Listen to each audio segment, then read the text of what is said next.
Hello, good afternoon, madam. Good afternoon, sir. Today, on what topic you are going to take class, madam? Sir, Parasitology Part 2. In first What? class, I have Yeah. discussed about basic thing, no? Yeah. Please proceed, madam. All right, sir. So, hello everyone. Welcome to Tawheed Foundation at Allied Healthcare Sciences, Bangalore. Today's class is about Parasitology Part 2. So, before we begin today's class on Parasitology Part 2, let me give you a short overview of what we covered in the last class. So, in the last class, we introduced parasitology as the scientific study of parasites and their relationship with their host. We covered the classification of parasites into protozoa and helminthes and discussed common parasitic diseases like malaria, filariasis, and intestinal worm infections. We also studied parasite life cycles, modes of transmission, and various laboratory diagnostic methods, including stool, urine, and blood samples examination. Physical, chemical, and microscopic tests were discussed, along with the importance of sample collection and safety measures in the lab. So, lastly, we looked at prevention and control strategies for parasitic infection. So, introduction to parasitology. This slide shows various types of parasites that affects humans and other hosts. Parasitology is the study of these organisms, their life cycles, and their interaction with their host. So, types of parasites represented here are helminthes worms, shown as long thread-like or curled structures. Example include ascaris and hookworms. Protozoa, single-celled organism, often seen as oval or irregular shapes in the image. Example include Plasmodium species causes malaria and Antimybica histolytica. Trematodes, that is flukes, flat worms-like structure. Example Fasciola hepatica. Cystodes, that is tapeworm, segmented flatworms seen in the diagram, example Taenia solium. So these visual helps us understand the diversity of parasites ranging from microscopic protozoa to macroscopic worms. Each of these parasites has a unique life cycle and host relationship. And its relevance to human health, these organisms cause various diseases from mild intestinal discomfort to severe systematic infections like malaria, filariasis, etc. So, what exactly is parasite? A parasite is a type of organism that cannot live independently. Instead, it lives inside or another organism which we call the host. So the key point is that it takes nourishment and benefit from the host, but the host does not gain any benefit in return. While some parasites only cause mild discomfort, others can cause significant damage to tissues, organs, or overall health.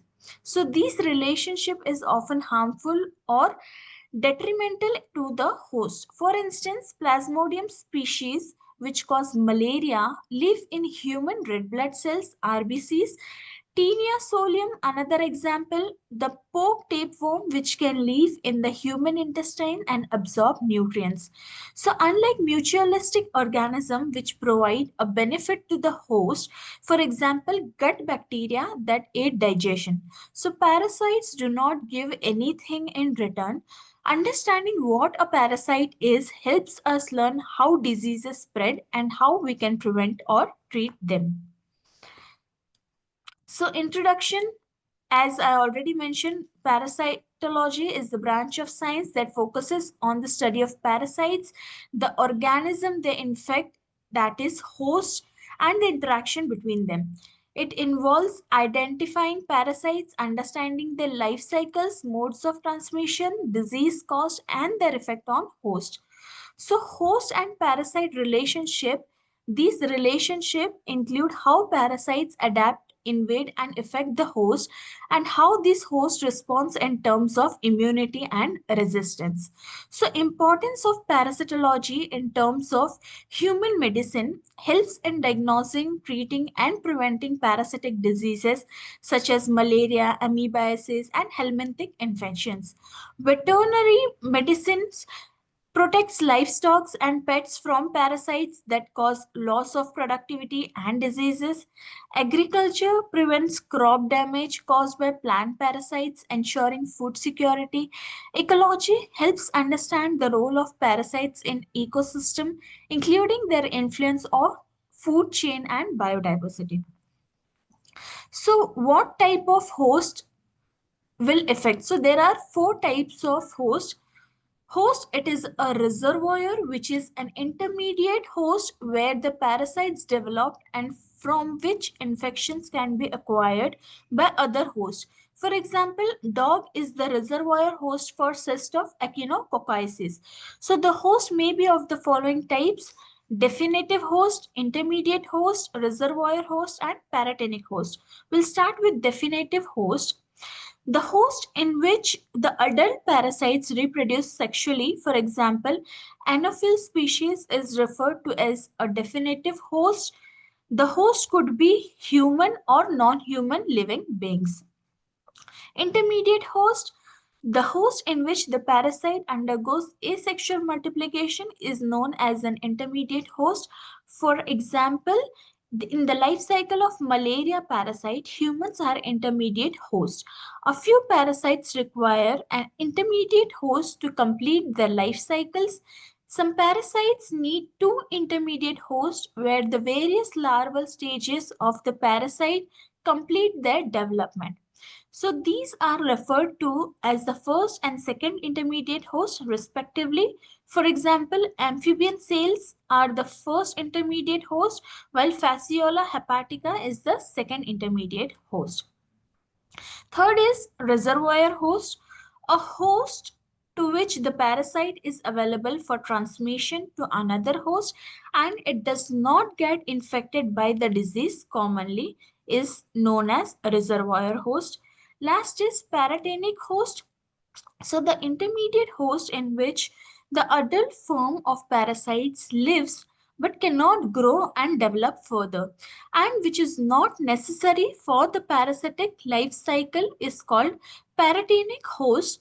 So freshwater prawn is a big suitable fish for a larva of Diphyllobothrium latum and freshwater fishes. It serves as a transport or carrier host. Vectors.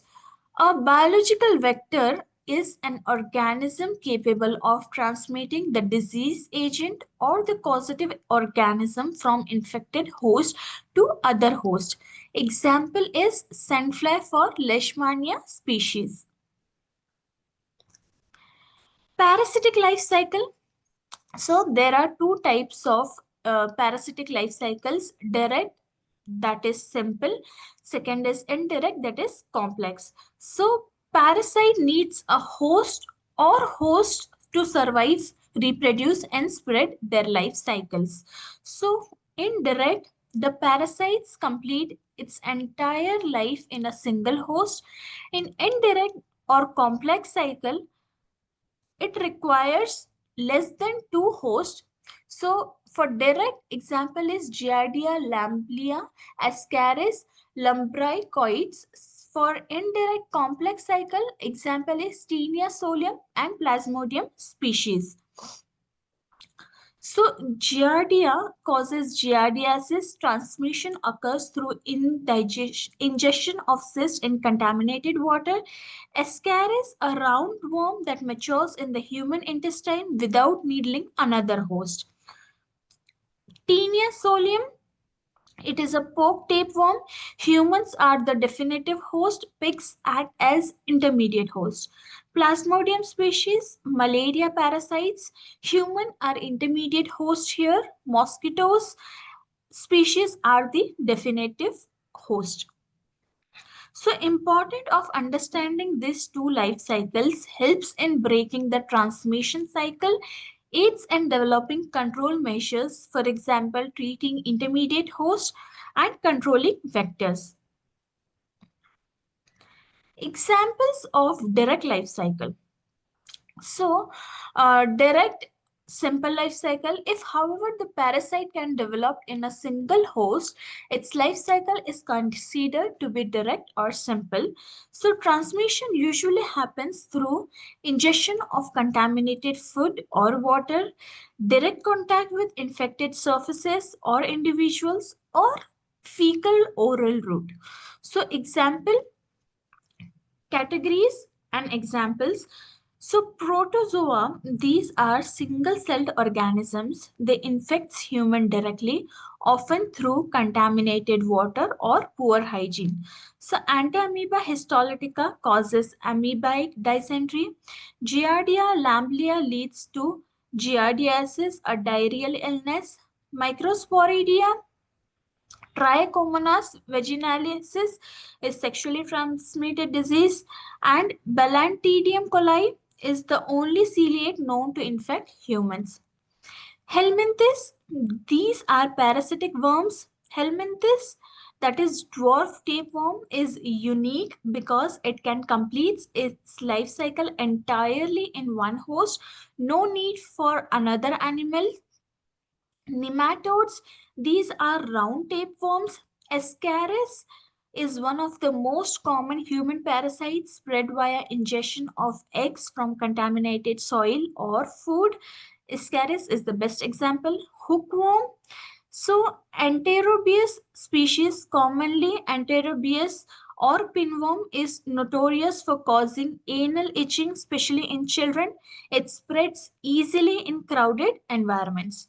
This is the example for hookworm species. Second is examples of indirect life cycles. So, what is an indirect life cycle? It means the parasites require two different hosts to complete its development. First is definitive and second is intermediate. So, definitive host where the parasites reaches sexually maturity and reproduces. Intermediate host where the parasite undergoes development but does not reproduce asexually. So these kind of life cycles often involves vectors like mosquitoes or ticks or animals that human interact with. So the table is split into two sections based on the role of human place in the parasite's life cycle: man as an intermediate host and man as a definitive host. So, example, man as a definitive host, Leishmania species is transmitted by sandfly. Humans get infected when bitten, but the parasite matures in the sandfly easily. Second is Taenia solium and Taenia saginata are tapeworms. So humans here indigest undercooked pork or beef containing larval cyst, becoming intermediate host. Second table is here, Plasmodium species causes malaria. So, mosquitoes is the female Anopheles mosquitoes is the definitive host. Humans carry the asexual stages. Babesia species is a tick borne and causes this disease. Ticks are the definitive host.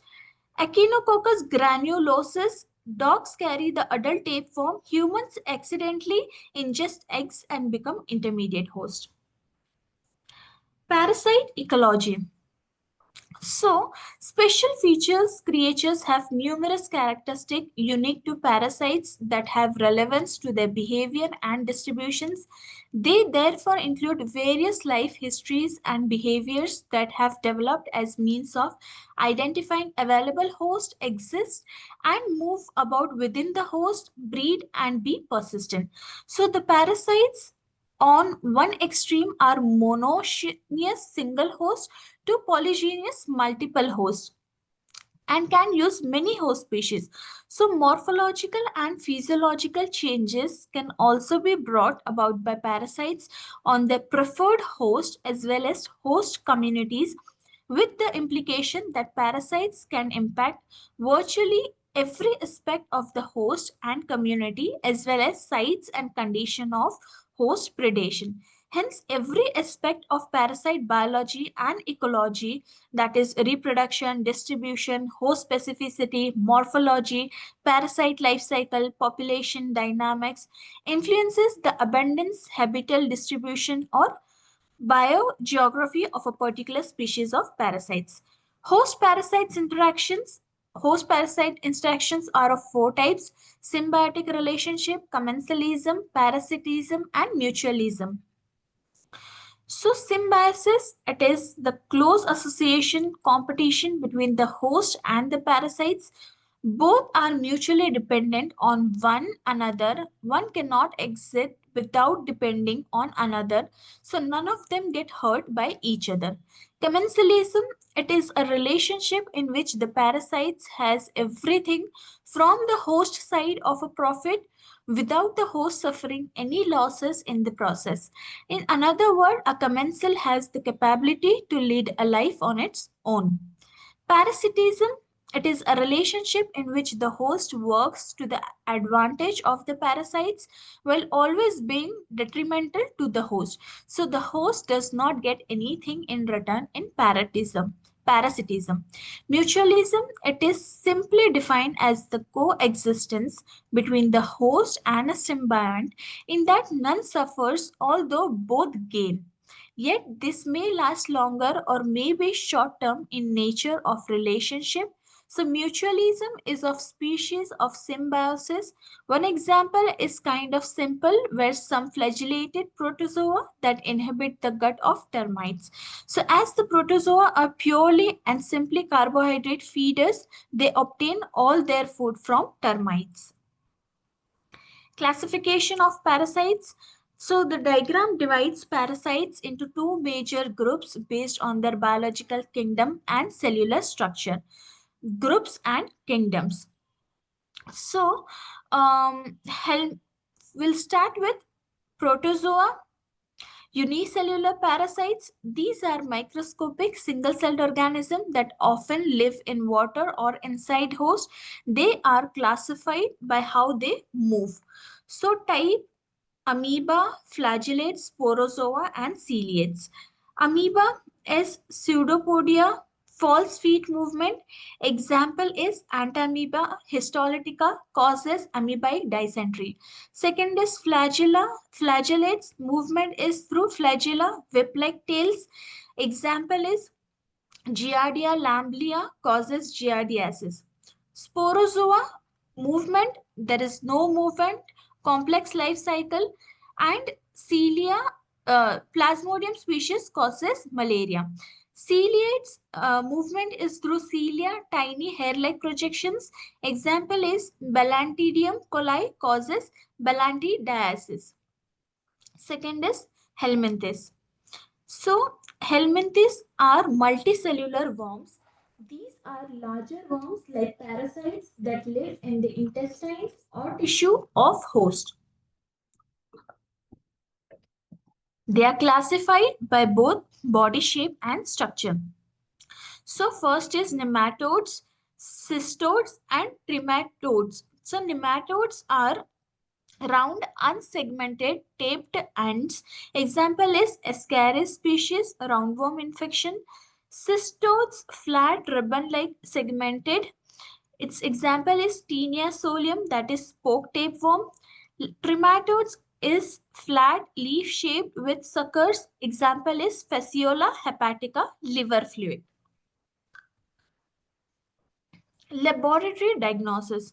So, laboratory diagnosis of parasitic diseases, an important modality in the diagnosis of parasitic infections.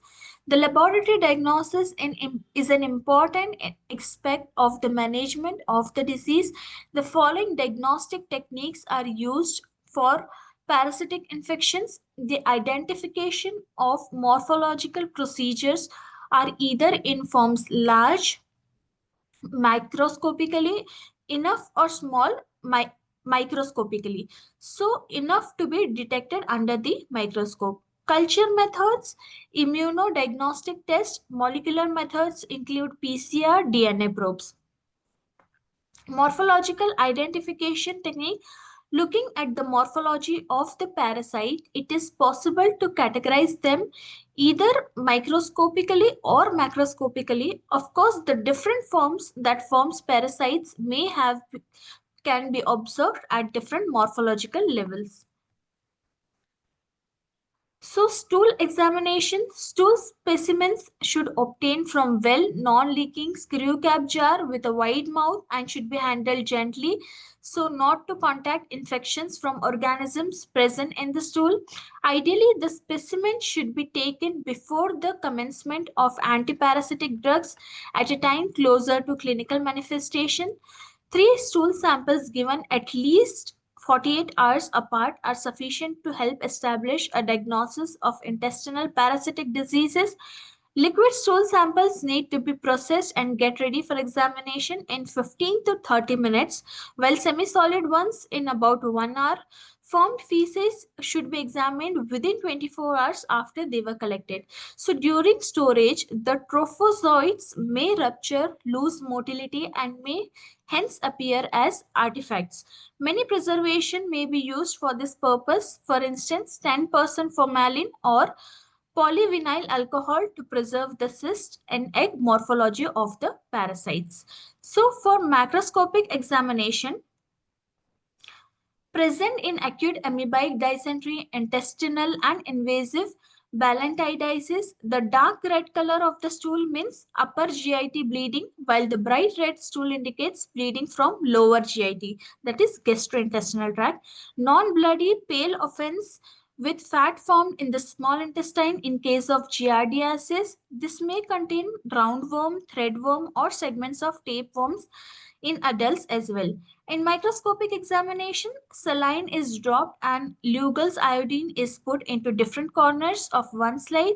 A small amount of feces is manually stirred using a stick so that it becomes homogeneous liquid suspension, and a cover slip is placed on the mount and observed at lower power lens, that is 10x, or high power lens 40x. Molecular methods of identification, DNA probes and PCR. So these are the two types of molecular methods for the identification of parasites infection. The DNA probe, we'll start with DNA. The DNA probe is also a nucleotide sequence attached to each of its radioactive isotopes. It involves a portion of the parasitic DNA detectable within the clinical sample available. This is highly specific and reproducible. At present, there are protocols for the detection of specific DNA sequences using DNA probes for parasites such as Plasmodium falciparum, W. bancrofti, and so on. So, polymerase chain reaction PCR based diagnostic assays involve several additional steps after the choice of primers and reporter probes. So, anti-amoeba histolytica are detected by both conventional PCR and real-time PCR standard. PCR is possible when it comes to microsporidia. So conventional PCR with diagnostic primers is nevertheless carried out to test the DNA preparations derived from fecal samples. The obtained DNA fragments are amplified and submitted to electrophoresis on an agarose gel for result analysis. Real-time PCR In real-time PCR, the amplification of the DNA is, however, continuously assessed by measuring the fluorescence signal inherent in the reaction vessel. At the end of every cycle, the fluorescence signal is compared to the reference one and is proportional to the PCR product form. The real-time PCR assays that are employed in the detection of parasites employ green or probes as fluorescents. So the advantages of probe-based assays are their higher specificity and the ability to detect multiple targets in same vessels when the probes are labeled with dyes or distinct fluorescence spectra. Phylogeny and systematics. So phylogeny, systematics, and evolutionary relationship among parasites. Phylogeny, the word phylogeny means the evolution history of a given group or organism lineage and is reconstructed based on morphological, molecular, and other characteristics. So the set of taxa admitting a genealogical relationship is represented as a phylogenetic tree. Consequently, for parasites, the question about the evolution of parasitism in case of descendants of different lineages arises. For example, parasitism has evolved in various taxonomic divisions, including helminthes, arthropods, as well as protozoa, with clear evidence of convergent evolvements in which unrelated taxonomic subdivisions of the host achieve comparable methods of parasitic exploitation. Common methods for setting up parasitic phylogenies involve sequencing of ribosomal RNA genes or mitochondrial DNA. These polygenes make it possible to make assessment about the early evolution of parasitism, the approximate time of key divergent events, and the nature and tempo of the evolutionary process within the host. Co-evolution and systematics. So, co-evolution, the term was originally used to describe the kind of inter-evolutionary connection that subsists between plant and insect that fed on them. So, phenomena considered co-evolutionary are noted is an example as pollinator insects and flowers, mimics and their models, and parasites and their host. The definition of coevolution could be summarized as the coevolution of two or more species whose relations are relatively easy to define. Systemics in parasitology is the branch of biology whose work entails the arrangement of the organizational structure of living organism. The study of systematics present many difficulties to parasites because such organisms are most often small in size, difficult to differentiate morphologically, and often have intricate life cycles. So, these are the three terms in phylogeny and systematics for parasitic infection. Summary: parasites depend on host for survival and their reproduction. Life cycles, there are two type cycles for parasitic infection: direct or indirect. Host parasitic interaction vary from mutualism to parasitism. Diagnosis involve microscopy, molecular tools, and host history. Question and answer part. For 3 mark questions, define a parasite with example. You can give definition. What parasite is an organism that lives either inside or outside the another organism. And example, you can give Plasmodium vivax causes malaria. Differentiate between definitive and intermediate host with one example each. So definitive host, here, parasite reaches maturity and reproduces. Example, mosquitoes for Plasmodium. Intermediate host, parasite undergo development but no sexual reproduction. Example, human for Plasmodium vivax. What is a reservoir host? Give one example. So, reservoir host is organism that harbors a parasite without showing disease and serve as a source of infection. Example, you can give rodents or trypanosoma. Define vector. Three terms is important in parasitology: host, vector.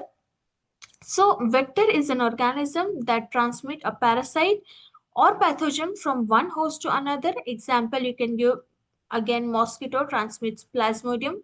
List any three example of parasites with a direct or simple life cycle. Here you can give examples of Enterobiasis, that is pinworm, whipworm, or Ascaris roundworm. You can give example. Name two parasites where man act as an intermediate host. So two parasite, common one, Taenia solium, that is tapeworm, and Echinococcus granules, hybrid worm. What is parentenic host? Give one example. So parentenic host carries the parasites without development, acting as a transport host. Mention two molecular method used in parasitic diagnosis. Two common molecular method is PCR polymerase chain reaction or ELISA enzyme linked immunosorbent assay.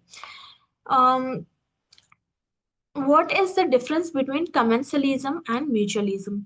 So commensalism, one organism benefits, the other is uninfected, and mutualism, both organisms get benefit during that infection. Name two preservative used for stool specimen prevention.